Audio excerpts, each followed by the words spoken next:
from the Mutual Broadcasting System. This is STRAT, Strategic Risk Assessment Talk. Now, retired Marine Intelligence Officer and globally recognized risk expert Hal Kempfer.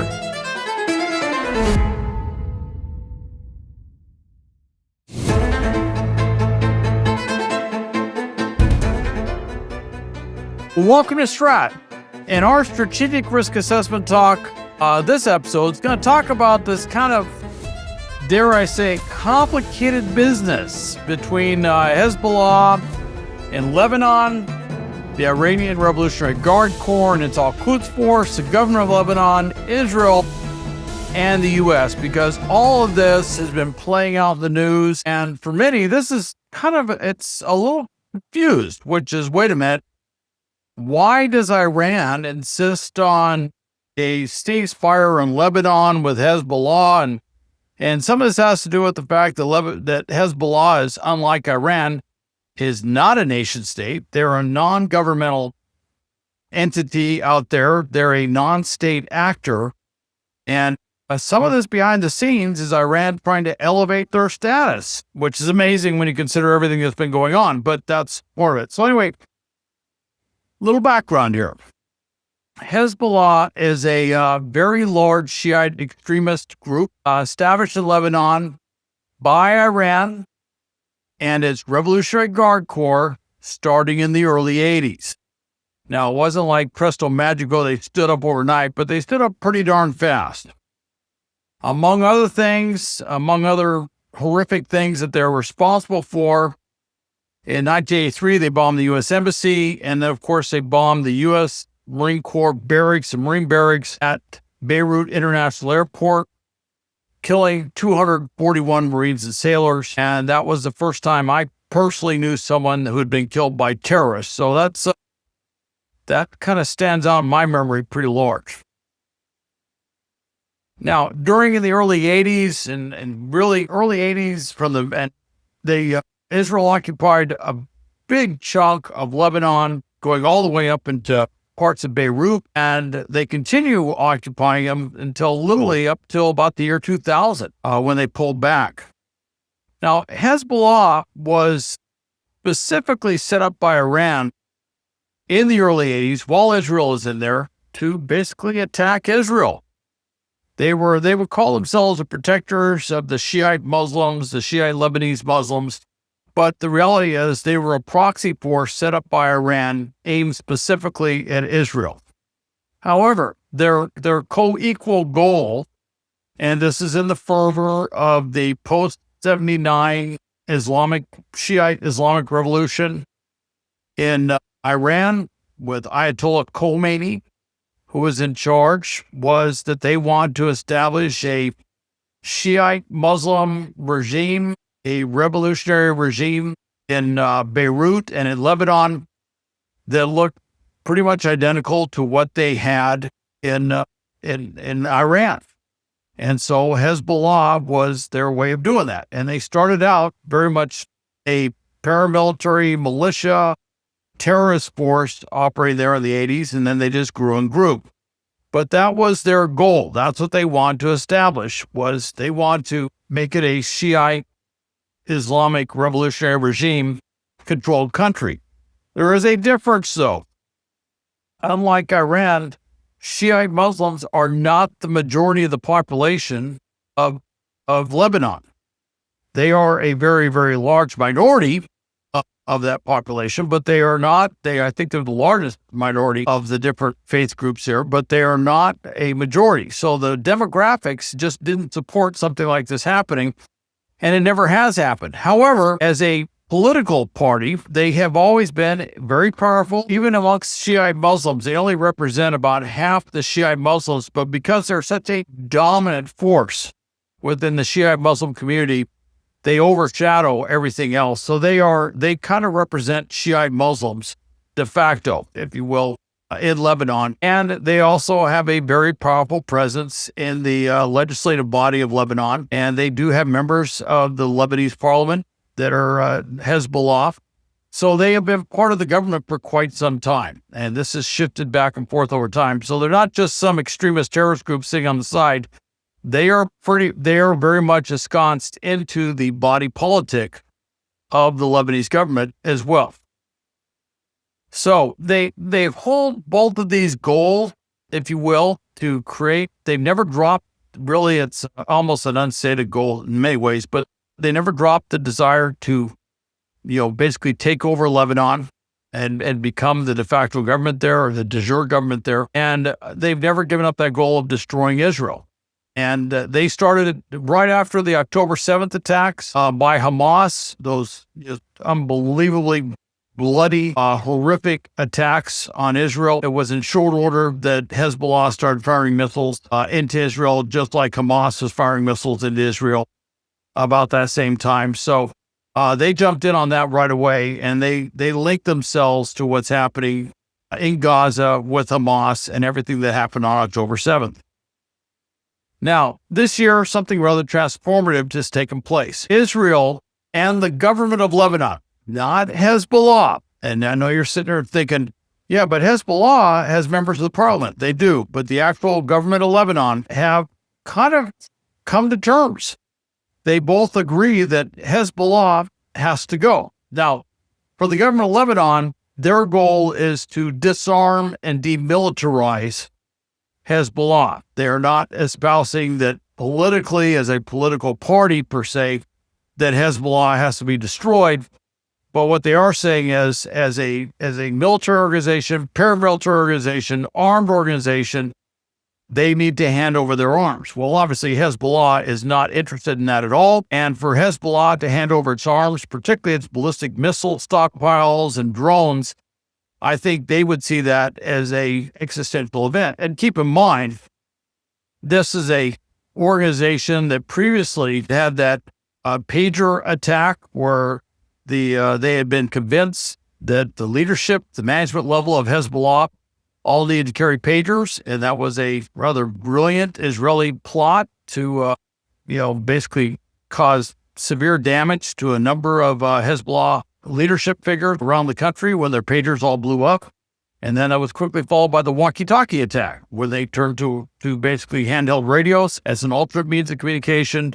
Then all those things blew up. So they have taken some real hits at the leadership level, and it's believed, or at least understood, that Iranian al-Quds officers are literally calling the shots as far as military action involving Hezbollah right now. So they've lost so much in terms of their tactical leadership, their operational leadership, through those things and some incredibly well-planned, well-executed strikes on various leadership figures within Hezbollah, that they basically are reliant on Iran and Iranian Revolutionary Guard Corps and their al-Quds force to actually run stuff. So it's a rather interesting situation that they're in. Now, Israel and the government of Lebanon have agreed to extend their ceasefire.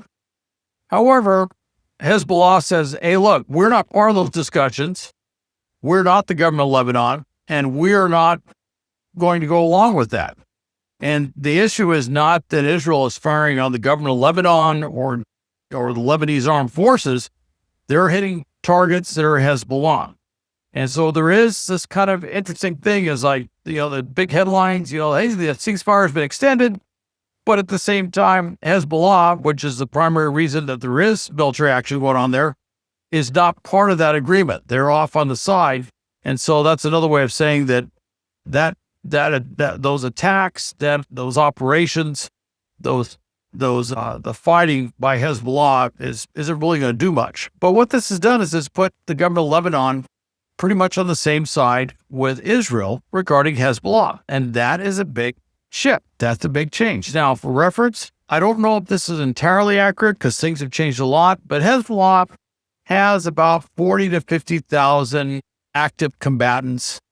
They got about 30 to 50,000 reserve, part-time militia that goes on well, along with a lot of missiles. I'll get more into this. Missile, short range, longer range, short, medium range missiles, and some unmanned aerial vehicles. I'll talk more about that in a bit. Hezbollah's arsenal includes about 25, and it's smaller than it probably was, but it could be up to 25,000 rockets and missiles. It's not quite clear how much of that has been destroyed has been subject to attrition by Israeli strikes, but let's just say they have a lot of missiles and a lot of rockets. And again, these are primarily short-range certain things. It also possesses some advanced cruise missile capabilities. It has some air defense systems. It has some shore-to-sea missiles, and and about 1,000 of what they term suicide UAVs. In other words, attack kinetic drones. Its strategy emphasizes rocket-based offensive operations,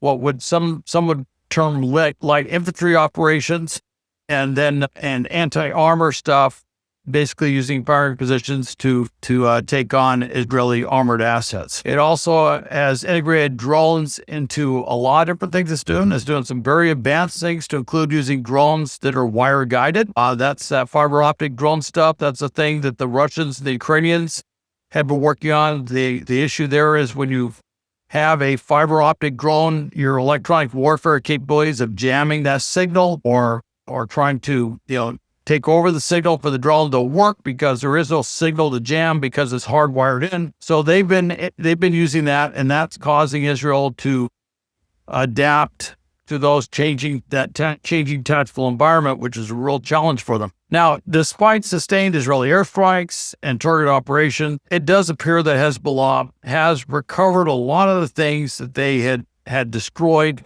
previously, and so they are very much in the fight with a significant amount of forces.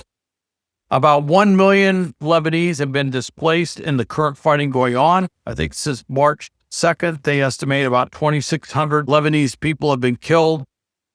A number of them are women and children, although that's always tough to estimate, because certainly from a Hezbollah standpoint, they will always, and Hamas does the same thing. If a young military-age male is killed, they will put out something that says it was a woman or a child that was killed instead. So it's tough to get any real concrete numbers on that. And the Lebanese Health Service puts out some numbers that could be used, but even then, you have to kind of look at it a little bit skeptically, just because of who was doing what and who was reporting what, where the information actually come from. Now, Iran has been trying to link Lebanon as part of any ceasefire within the Strait of Hormuz and with Iran, between U.S. and Israeli forces. Israel turned around immediately when this came up and said, no, Lebanon is a completely separate issue. The U.S. seemed to hedge for a bit, and then we turned around and said, no, Lebanon is a completely separate issue. Iran was supposed to open the Strait of Hormuz, did not do so, and then claimed, well, we can't do so as long as there's fighting and Israeli action in Lebanon. And from Iran's perspective, they see a ceasefire, but they kind of correspond to what Hezbollah says. When Israel pulled all of its forces out of Lebanon, then Hezbollah will stop fighting. Well, that scenario is not going to happen any more than Hamas's demands that Israel pull all of its forces out of the Gaza Strip, and then Hamas would stop fighting. Again, this is a story, pie in the sky, maximalist demands by these large terrorist groups, and in this case, that terrorist group being the Revolutionary Guard Corps of Iran included, and that scenario is just not going to happen. All right. However, President Trump has a lot of pressures. What's happening to the U.S. economy, gas prices right now here in the U.S., the global economy, a lot of reasons why he wants to get the Strait of Hormuz open right away. And what's happening in Lebanon is putting a lot of pressure on the negotiations with Iran. And so he reportedly had a very contentious conversation, used some very strong language with Prime Minister Netanyahu about what's happening. But with that, it sounds like Israel and Netanyahu did actually explain what's going on. And I think the White House has a better appreciation for what's being done and why it's happening. Now, the government of Lebanon, as I mentioned, has agreed to extend the ceasefire longer, but Hezbollah's rejected that premise outright. So I don't think this is going to go away anytime soon. Israeli Defense forces have gone north of the Litani River. That goes back to the 1701 UN Security Council resolution. That was supposed to be a delineating line that Hezbollah was supposed to stay north. They didn't. They infiltrated right back in.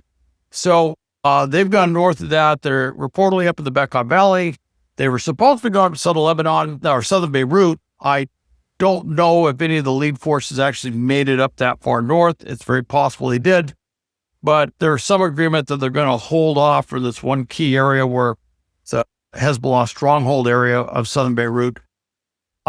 It's to be seen as to what happens there. I'm not entirely sure. For those of you who are not immersed in this war from the 1980s, the Bekaa Valley has always been a Hezbollah stronghold. That's where they've always held a large number of the forces. There are caches of weapons and everything else back there, so that's pretty significant that Israel's gone that far north. It used to be that the presence of the Syrian army right on the other side in Syria under the Assad government was always kind of a limiting feature. And Syrian army at times had done incursions into Lebanon. That Syrian army no longer exists. It's gone. The Assad government's gone. And the current government in Syria has no love lost for Hezbollah. So that whole flank, if you will, that whole side that they used to be the sort of shield, if you will, behind Hezbollah no longer exists. So that changes the situation dramatically. And in all fairness, Israel is exploiting that changed situation right now with what they're doing. Now, the problem with UN Security Council 1701 was it was put in the latter O's, and about 2007 it was put in. And the problem with that is that it establishes a peacekeeper, UN peacekeepers. It establishes the Lebanese army as peacekeepers in southern Lebanon.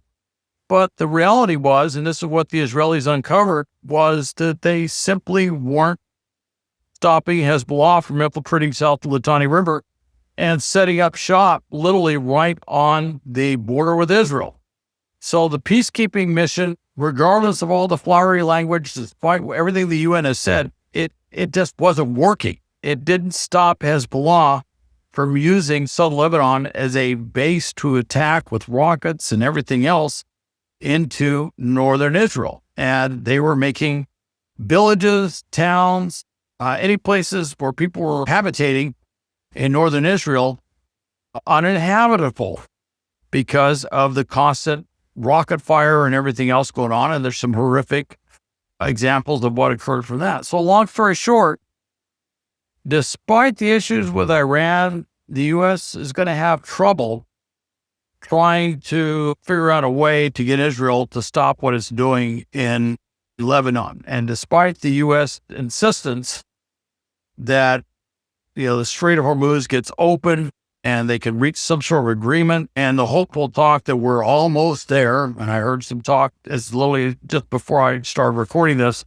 that we were talking about we're almost there, days away from maybe some sort of agreement, and I'm certainly not holding my breath. I don't see Lebanon really being something that we can, we're not going to get Israel to withdraw its forces. That's just simply not going to happen, and Israel can't withdraw its forces. And frankly, if Iran cannot support Hezbollah in Lebanon, if they actually have to cut them loose and say you're on your own in a very significant way, I'm not sure Hezbollah can survive for very long either.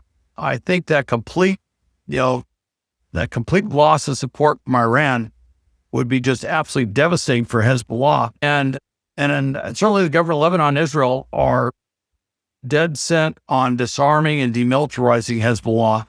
And without weapons, missiles, drones, everything, it's not clear if Hezbollah really has a raison d'etre. They have a reason for being, a reason to exist, if you will, beyond being this terrorist paramilitary or military force. So it's a real problem for them. So what does this mean? Well, I think you're going to see some more fighting. And Hezbollah, I don't think, can give up fighting. They just, at this juncture, they're going to keep doing things. Even if there's a ceasefire, they're going to keep doing things that will violate the ceasefire, and Israel will be compelled to respond to those things. And so I'm just not seeing the fighting disappear.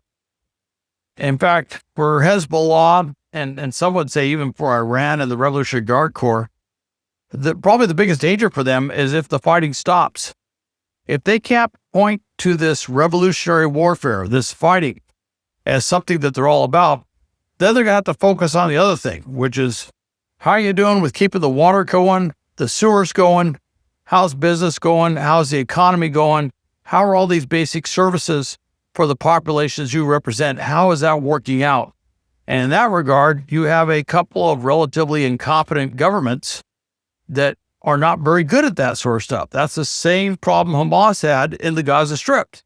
They couldn't really focus from anything other than jihad, if you will, warfare, because if they did, they were going to be focused on things that they really were not very good at, which was water, sewage, education, all these things that go into running a society. So they have a real problem. So hence, I would say from this, watch Lebanon. See what's going on. It's going to be very telling on many, many levels as to what's happening across the Middle East. But if Hezbollah is neutralized in this, if Hezbollah ceases to be what we know them as today, that will dramatically shift the map of the Middle East. That will have repercussions all across the region. And so it is something we have to watch carefully. Hey, thanks for listening to STRAT. Also, visit stratpodcast.com. You can also go to my YouTube channel, Hal Kempfer TV, or go to my website, www.gripsa.com. And you can also go to the Los Angeles InfraGard website at www.infraguardlosangeles.org. I have a Global Threat Update webinar coming up on June 16th, and my Gray Zone Threats webinar is in Encore running right now. So opportunity there to, if you haven't had enough of me listening to me now, you can listen to me more with those. So anyway, thanks again, and hope you tune in next time.